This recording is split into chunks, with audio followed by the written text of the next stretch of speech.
Hello, welcome students. आज की class में हमको एक नया टॉपिक पढ़ना है, वो है वर्ब। एक मिनट, इससे पहले हम लोग कुछ देख लेते हैं। अब देखो, यहाँ पे हमने दो एग्जाम्पल लिखे हैं। जैसे यहाँ पे हमने लिखा है, देखो, आई एम अ स्टूडेंट यहाँ पर, और इसमें देखो I am eating an apple. अब इस सेंटेंस में एम और यहाँ पर भी एम है, ठीक है।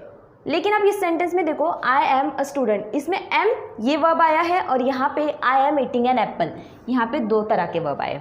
अब देखो यहाँ पर जो ईटिंग है, यहाँ पर ये हमारा मेन वर्ब है और यहाँ पर ये जो एम है ये यहाँ पर मेन वर्ब है, लेकिन इस केस में ये हेल्पिंग वर्ब हो गया। एग्जाम्पल क्या था, आई एम अ स्टूडेंट, यहाँ पर एम जो था वो मेन वर्ब है और नीचे वाले सेंटेंस में I am eating an apple में जो ईटिंग ये जो वर्ब है ये हमारा मेन वर्ब है और इस केस में जो एम है, अब यहाँ पे एम जो था वो मेन वर्ब था, लेकिन इस केस में आने के बाद वो हेल्पिंग वर्ब हो गया। अब वो ये हेल्पिंग वर्ब यहाँ पे आने के बाद हेल्पिंग वर्ब कैसे हो गया वो हम लोग देखना है। इसके लिए आज का टॉपिक है हमारा वर्ब। तो आज हमको वर्ब के बारे में पढ़ना है, ठीक है। अब देखो वर्ब क्या है। A verb is a word which shows an action or a state of the subject in the sentence। मतलब जो verbs होते हैं वो क्या शो करते हैं, an action or the state of the subject in a sentence। मतलब sentence में क्या शो करते हैं वर्ब, वो सेंटेंस में जो सब्जेक्ट है, हमारा जो सब्जेक्ट है उसके एक्शन या उसकी स्टेट। एक्शन मतलब उसकी जो, मतलब क्या बोलेंगे हम, जो कार्य वो कर रहा है उसके बारे में, या तो स्टेट मतलब उसकी अवस्था के बारे में बताता है। जैसे फॉर एग्जाम्पल देखो, यहाँ पे एग्जाम्पल में देखो क्या है, पहले हम लोग एक्शन वाला देखते हैं। एक्शन वाला आई ईट मैंगो और दूसरा एग्जाम्पल है आई टीच इंग्लिश। यहाँ पे ईट और टीच ये दोनों जो है ये दोनों भी हमारा वर्ब है और ये कौन से वर्ब है, ये दोनों भी हैं, ये एक्शन वर्ब है, ठीक है। दोनों वर्ब है लेकिन दोनों एक्शन वर्ब है। और नीचे वाले एग्जाम्पल में देखो यहाँ पे हमने स्टेट लिखा है, मतलब यहाँ पे किसी स्टेट मतलब किसी अवस्था के बारे में इंफॉर्मेशन मिल रही है। हर ब्रदर इज इल, यहाँ पर इज जो वर्ब आया है ना वो किसी स्टेट के, ये वर्ब है लेकिन ये किसी अवस्था के बारे में बता रहा है। स्टेट मतलब अवस्था के बारे में बता रहा है। जो एक्शन वर्ब होते हैं वो हमारे एक्शन को, मतलब हमारी जो क्रिया है उसके बारे में बताते हैं, और जो स्टेट होते हैं वो या तो वर्तमान में क्या हो रहा है या पास्ट में क्या हुआ है, मतलब प्रेजेंट में क्या हो रहा है या पास्ट में क्या हुआ है या फिर फ्यूचर में क्या होगा, उसकी अवस्था क्या होगी, इसके बारे में अगर हमें पता चलता है तो वो हमें पता चलता है स्टेट से, मतलब जो स्टेट के जो वर्ब्स होते हैं उससे। अब नेक्स्ट इसमें देखो, अब बेसिकली हम लोग इसके पहले इसमें क्या बोल सकते थे, वर्ब को जो है वो हम बेसिकली टू टाइप्स में देखेंगे। जैसे कौन से, एक्शन और दूसरे है स्टेटिव, यानी स्टेट मतलब एक्शन मतलब जो क्रिया के बारे में बता रहे हैं और दूसरे मतलब जो अवस्था के बारे में बता रहे हैं, ठीक है।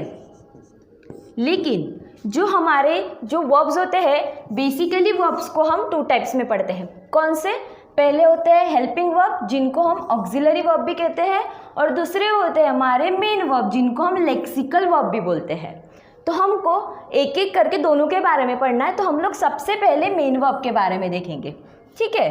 तो देखो मेन वर्ब, मेन वर्ब क्या है, मेन वर्ब मतलब ऐसे वर्ब जिसके बिना हमारे सेंटेंस में काम ना चले। अगर हमने सेंटेंस में से मेन वर्ब ही निकाल लिया तो हमारा सेंटेंस मतलब थोड़ा गड़बड़ हो जाएगा, मीनिंगफुल नहीं बनेगा, मतलब हमारे सेंटेंस का जो मीनिंग है वही चेंज हो जाएगा। तो मेन वर्ब की डेफिनेशन क्या है, a verb, the verb is of main importance in the sentence is called main verb. मतलब इसको सबसे ज़्यादा इंपॉर्टेंस होती है हमारे सेंटेंस में, मतलब इंपॉर्टेंट होता है क्यों, क्योंकि अगर उसको हमने सेंटेंस में से निकाल लिया तो हमारे सेंटेंस का मीनिंग ही चेंज हो जाएगा। जैसे अब इस एग्जाम्पल में देखो, I am eating the mango, यहाँ पर जो ईटिंग है ना ये हमारा मेन वर्ब है, ठीक है।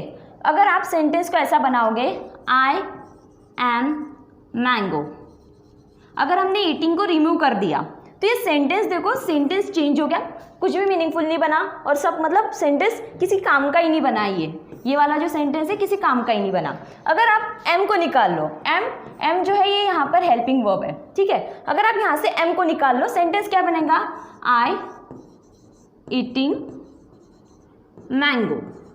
वैसे देखा जाए तो ये सेंटेंस जो है वो ग्रामेटिकली रॉन्ग है, ग्रामेटिकली रॉन्ग है, लेकिन इसमें से कुछ तो सेंस आ रहा है, कुछ पता तो चल रहा है। ईट मतलब खाने का कुछ हो रहा है, मैंगो मतलब कुछ मैंगो कुछ खाया जा रहा है, मतलब सेंटेंस से कुछ तो पता चल रहा है कि है कुछ हो रहा है, लेकिन जो सेंटेंस बना है वो ग्रामेटिकली तो रॉन्ग है। तो मतलब हम लोग को बोलना सिर्फ ये है कि जो मेन वर्ब होते हैं, जैसे यहाँ पर ईटिंग, ये हमारा मेन वर्ब है, तो जो मेन वर्ब होते हैं वो इंपॉर्टेंट होते हैं सेंटेंस में, मतलब सेंटेंस में सबसे ज़्यादा इंपॉर्टेंट हमारा मेन वर्ब होता है, ठीक है। बाकी भी इंपॉर्टेंट होते हैं, लेकिन एज कब जैसे हमने इस सेंटेंस के इस केस में देखा, अगर हमने मेन वर्ब को ही निकाल लिया तो सेंटेंस हमारा मतलब किसी काम का ही नहीं रहा। अब यहाँ पे देखो ग्रामेटिकली थोड़ा मिस्टेक हुआ है सेंटेंस में, थोड़ा ग्रामेटिकली रॉन्ग है सेंटेंस, लेकिन फिर भी हमारे इस वर्ब मेन वर्ब के साथ सेंटेंस हमें मतलब समझ में आ रहा है, मीनिंग आ रहा है। तो हम लोग क्या बोलेंगे मेन वर्ब के लिए? मेन वर्ब के लिए क्या बोला हमने? It is of main importance in the sentence, मतलब मेन वर्ब जो होते हैं वो सेंटेंस में इंपॉर्टेंट होते हैं। अब देखो दूसरे क्या है? हेल्पिंग वर्ब और ऑक्सिलरी वर्ब। हेल्पिंग वर्ब को ही हम ऑक्सिलरी वर्ब बोलते हैं। जैसे क्या काम है इनका? देखो डेफिनेशन में क्या है? A verb which helps the main verb to form tenses, voice और अ मूड।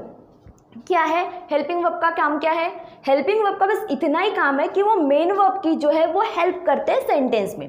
मेन वर्ब का क्या काम था? मेन वर्ब की मेन इंपॉर्टेंस थी सेंटेंस में, लेकिन हेल्पिंग वर्ब का बस इतना सा ही है कि वो जो है वो मेन वर्ब की हेल्प करता है सेंटेंस में। किस किस लिए हेल्प करता है? वो हेल्प करता है टेंसेस में, वो हेल्प करता है वॉइस में, वो हेल्प करता है मूड शो करने के लिए, उसको हम हेल्पिंग वर्ब बोलते हैं। जैसे एग्जाम्पल में देखो आप, आई एम टीचिंग, ठीक है, यहाँ पे एम ये हेल्पिंग वर्ब है, वॉज ये हेल्पिंग वर्ब है, विल ये भी हेल्पिंग वर्ब है। अब यहाँ पर आई एम टीचिंग, एम जो है यहाँ पर प्रेजेंट टेंस को शो कर रहा है, ठीक है। अब यहाँ पे वॉज, यहाँ पे ये जो हेल्पिंग वर्ब है ये पास्ट को शो कर रहा है, और यहाँ पर विल ये जो हेल्पिंग वर्ब है ये फ्यूचर को शो कर रहा है, ठीक है। हम लोग इसको जब टेंस पढ़ेंगे तब और भी डिटेल में देखेंगे, लेकिन हमको यहाँ पे सिर्फ एग्जाम्पल पर के रिलेटेड में डिस्कस करना है, हेल्पिंग वर्ब के रिलेटेड में डिस्कस करना है। हेल्पिंग वर्ब को हमने क्या कहा? यहाँ पर जो देखो टीचिंग, यहाँ पर ये जो टीचिंग है ना, ये तीनों भी जो है वो मेन वर्ब है हमारे, ठीक है। टीचिंग ये जो है टीचिंग या टीच ये जो है ये हमारे मेन वर्ब है। यहाँ पर जो हमारे हेल्पिंग वर्ब है वो मेन वर्ब की हेल्प कर रहे हैं। जैसे मैंने यहाँ पे इस केस में बोला था, मेन वर्ब की केस में मेन वर्ब को क्या बोला था? मेन वर्ब की जो है वो सेंटेंस में मेन इंपॉर्टेंस होती है, उसके बिना हमारे सेंटेंस का काम ही नहीं चलता। और लेकिन हेल्पिंग वर्ब के केस में हमने क्या बोला है? हेल्पिंग वर्ब क्या है?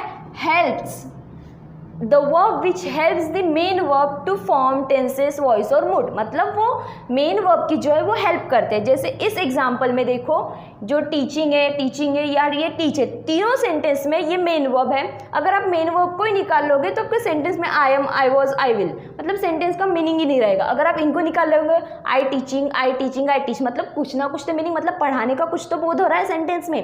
लेकिन अगर आपने मेन वर्ब ही निकाल लिया और सिर्फ हेल्पिंग वर्ब के साथ सब्जेक्ट को छोड़ दिया तो आपके सेंटेंस का कोई अर्थ नहीं रहेगा। इसीलिए जो हेल्पिंग वर्ब्स होते हैं उनका काम ही है कि मेन वर्ब की वो हेल्प करेंगे।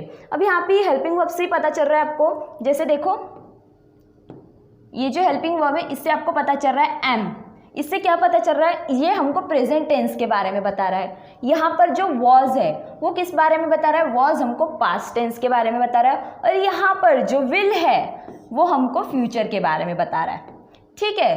तो इस तरह से जो हेल्पिंग वर्ब्स होते हैं वो हमारे जो मेन वर्ब्स होते हैं उनकी हेल्प करते हैं। अब यहाँ पे देखो मूड, आई कैन स्विम, यहाँ पर जो कैन है, मतलब ये जो कैन है ना, कैन जो है वो यहाँ पे सेंटेंस में स्विम जो है वो मेन वर्ब है, और जो कैन है वो हेल्पिंग वर्ब है।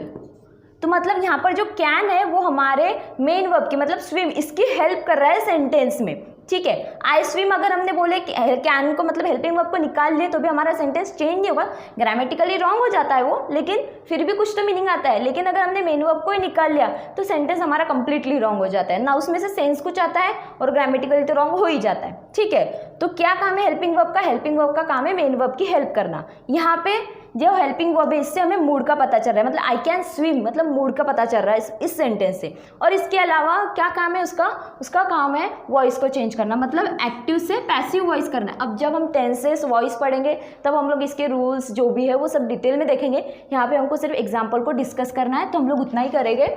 जैसे आई ईट एन एप्पल, यहाँ पे ईट जो है वो हमारा मेन वर्ब है, ठीक है। यहाँ पर जो है ईटन ये मेन वर्ब है और इस जो है ये हमारा हेल्पिंग वर्ब है जो हमारे सेंटेंस में हेल्प कर रहा है हमारे मेन वर्ब की, ठीक है।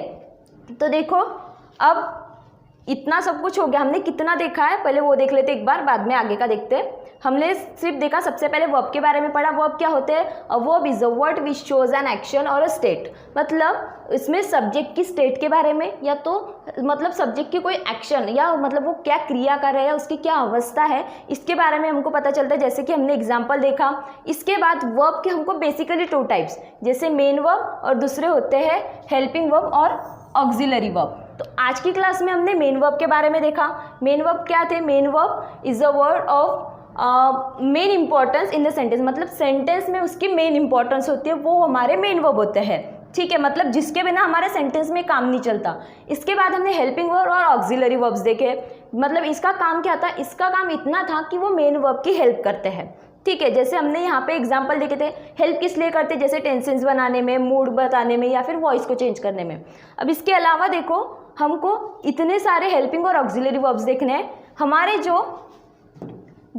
जो हेल्पिंग और ऑक्सिलरी वर्ब्स है वो टोटल 28 है, जिसमें जो 15 होते हैं वो हमारे प्राइमरी ऑक्सिलरीज होते हैं और जो 13 होते हैं वो होते हैं हमारे मॉडल ऑक्सिलरीज। तो प्राइमरी ऑक्सिलरीज जो 15 है और जो मॉडल ऑक्सिलरीज जो 13 है, इसके बारे में हमको नेक्स्ट क्लास में देखना है। हम लोग इसको थोड़ा डिटेल में देखेंगे। और हेल्पिंग वर्ब और ऑक्सिलरी वर्ब्स में कुछ मॉडल्स होते हैं, मॉडल ऑक्सिलरीज भी होते हैं, तो उसके बारे में भी हमको पढ़ना है, तो वो हम लोग हमारी नेक्स्ट क्लास में देखेंगे। So thank you for today.